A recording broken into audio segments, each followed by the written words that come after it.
Olá, meus queridos amigos, nós estamos de volta trazendo aí mais um vídeo para o nosso canal Francisco com a Palavra. Aqui nós falamos a respeito de diversos assuntos, sempre tendo como base a Palavra de Deus. Hoje não vai ser diferente. Vamos continuar abrindo a Palavra de Deus para saber qual é a mensagem que Deus tem para nós nessa oportunidade. Se você é novo por aqui, eu já te convido a deixar o seu like, a se inscrever, a permanecer conosco, para que assim a gente possa continuar crescendo juntos na graça e no conhecimento da verdade. Se Jesus tivesse falhado, como ficaria a situação de Elias e Enoque? Como assim? Elias e Enoque foram homens que viveram na época do Antigo Testamento e foram levados vivos para os céus. Não passaram pela morte. A Bíblia nos diz que Enoque andou tanto com Deus, que Deus o tomou para si. E Elias também não foi diferente, foi levado para o céu em uma carruagem de fogo. Nós encontramos estes relatos a respeito da vida destes dois homens em Gênesis capítulo 5, versículo 24, e também no livro de 2 Reis, capítulo 2, versículo 11. Mas a pergunta é, se Jesus tivesse falhado, nós sabemos que o que garante ao ser humano, a nós, a salvação, a vida eterna, é a morte de Jesus na cruz. O que nos garante a vida eterna, ou o que nos garantiu, o que nos assegurou a vida eterna, foi a morte de Jesus lá na cruz do Calvário, né? Mas se Jesus não tivesse morrido na cruz por nós, ou se Jesus tivesse pecado, se Jesus tivesse cometido uma única falha, um único pecado sequer, a gente sabe que se ele tivesse pecado, ele teria sido uma oferta imperfeita. Como que ficaria a situação desses homens? Porque eles já estavam nos céus, né? Quando Jesus viveu aqui nessa terra, já tinha um bom tempo, muitos anos, que eles estavam nos céus. Se Jesus tivesse pecado, se Jesus não tivesse morrido, como que ficaria a situação destes homens? Para a gente entender um pouco melhor esse assunto, é necessário a gente conhecer um pouco a respeito do plano da salvação, ou o plano da redenção. Como que as pessoas eram salvas na época do Antigo Testamento? Porque aí você pode perguntar, mas se o que garante a salvação ao ser humano é a morte de Jesus, na época do Antigo Testamento, Jesus não havia morrido ainda. E como que as pessoas se salvavam? Eram salvos na época do Antigo Testamento, se Jesus ainda não havia morrido na cruz? Existia um plano chamado plano da redenção. E esse, o que é o plano da redenção? Um plano para redimir o homem, para salvar o homem. Esse plano, ele não foi elaborado de última hora, não. De acordo com o Apocalipse, capítulo 13, Apocalipse capítulo 13, versículo 8, diz que o Cordeiro foi morto desde a fundação do mundo. Desde a fundação do mundo. Quando Deus fundou o mundo, quando Deus criou o ser humano, já foi ali elaborado um plano para que, caso o homem viesse a pecar, a cair em pecado, ele pudesse ser salvo. Jesus viria a esta terra, a este mundo, para morrer pelo ser humano. Cordeiro, Jesus é o Cordeiro. O Cordeiro.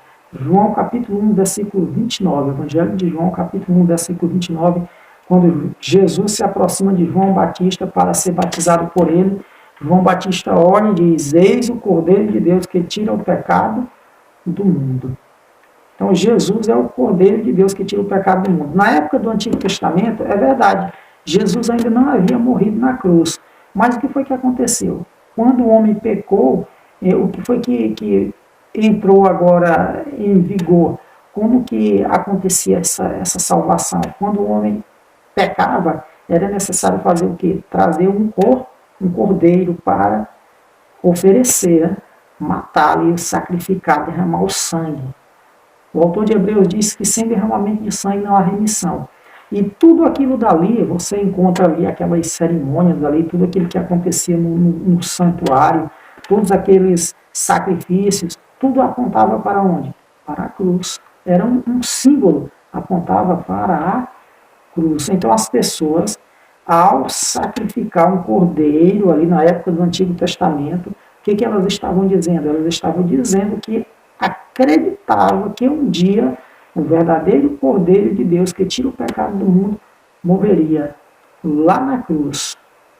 E assim funcionava. Todos aqueles sacrifícios apontavam para a cruz do Calvário. A graça de Deus, ela sempre existiu. A graça sempre existiu, a graça de Deus. Em Gênesis capítulo 6, versículo 8, diz que Noé achou graça diante de Deus. Quando Elias é levado aos céus, e Enoque também é levado, Deus os leva aos céus, eles sobem, o que garantiu a eles essa subida aos céus, a vida eterna, também não foi diferente das demais pessoas. Foi a morte de Jesus na cruz. Agora, a pergunta, se Jesus tivesse falhado, se Jesus não tivesse cumprido ali o seu ministério, a obra para a qual ele veio, que era morrer por nós na cruz do Calvário, caso isso tivesse acontecido, a Bíblia não nos diz o que teria acontecido com Enoque e Elias. Mas a gente pode refletir, a gente pode pensar o seguinte: se foi a morte de Jesus, se é a morte de Jesus que garante a salvação, que traz salvação a todos os seres humanos, caso Jesus tivesse falhado ali, pecado, se Jesus não tivesse morrido pela humanidade, alguma coisa teria acontecido lá no céu em relação a estes dois homens, Elias e Enoque. Eles teriam que, imagino eu que eles teriam que voltar, né, que descer, porque eles não poderiam ter vida eterna sem a morte, sem o sacrifício de Jesus na cruz. É como nós falamos agora há pouco, porque todos aqueles sacrifícios apontavam que para um dia em que Jesus morreria ali, colocando fim a todos aqueles sacrifícios. Você vê lá em Mateus, no Evangelho de Mateus, quando Jesus morre, o véu do templo se rasga de alto a baixo, indicando que aqueles sacrifícios ali tinham chegado ao fim. Hoje, quando a gente peca, a gente sabe que não é mais necessário estar matando um cordeiro. Né? Não quer dizer que a gente vai agora estar pecando à vontade, fazendo... Não é. Isso também não deve servir de incentivo, até porque a gente sabe que tudo que a gente faz está sendo registrado. Um dia nós vamos nos deparar com esses registros. Né? Um dia a gente vai ter que prestar contas. Meus amigos, essa era a mensagem para essa oportunidade. Espero que você tenha entendido, compreendido a mensagem que a gente quis aqui repassar. E é isso aí, continue conosco. Obrigado pela sua atenção, pela sua presença aqui no nosso canal. Um abraço, nos vemos aí logo mais no nosso próximo vídeo.